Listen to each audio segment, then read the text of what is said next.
ষড়যন্ত্রকারীরা এখনো তৎপর, তাদের কাছে অর্থ আছে, লুটের টাকা আছে।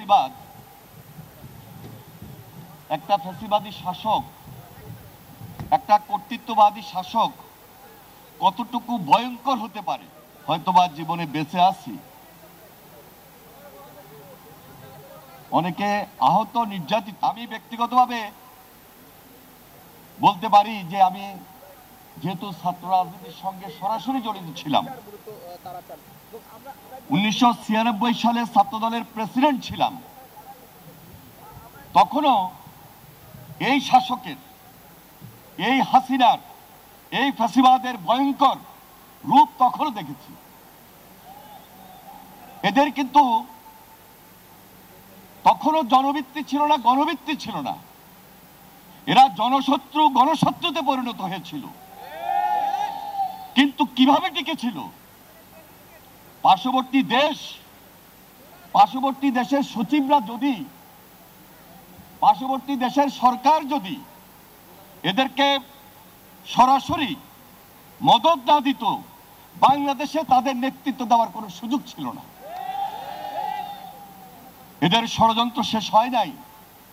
এজন্য আজকে এই মঞ্চ থেকে আবার স্মরণ করে দিতে চাই, এই জাতির ঐক্যবদ্ধতাকে নস্যাৎ করা দেওয়ার জন্য ষড়যন্ত্রকারীরা এখনো তৎপর, তাদের কাছে অর্থ আছে, লুটের টাকা আছে, অভাব কিন্তু নাই। কিন্তু আমাদের মনোবল সেখানেই। আমরা বাংলাদেশের মানুষ, আমরা বাংলাদেশ এক এবং ঐক্যবদ্ধ, একটি পাশে ওই ভয়ঙ্কর ফ্যাসিবাদের বিরুদ্ধে তার ষড়যন্ত্রকে রুখে দেওয়ার জন্য আমাদেরকেই রুখে দিতে হবে।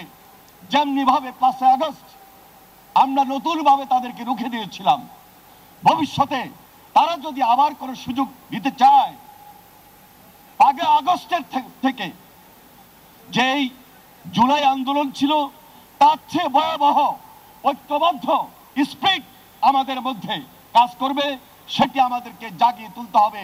আমাদের আন্দোলন সংগ্রামের ফসল হিসাবে ঐক্যবদ্ধ এই মঞ্চের মাধ্যমে, ঐক্যবদ্ধ বাংলাদেশের মধ্য দিয়ে আমার দৃঢ় বিশ্বাস আজকে এই জাতি এই ফ্যাসিবাদের বিরুদ্ধে, এই কর্তৃত্ববাদী শাসকদের বিরুদ্ধে, এই ষড়যন্ত্রের বিরুদ্ধে যেভাবে ঐক্যবদ্ধ ছিল বিগত আন্দোলন সংগ্রামগুলোতে, ইনশাল্লাহ ভবিষ্যতে আমরাও সেই ঐক্যবদ্ধতাকে ধরে রাখবো। এই প্রচেষ্টাটুকু আমরা বিএনপির পক্ষ থেকে করছি এবং করে যাব।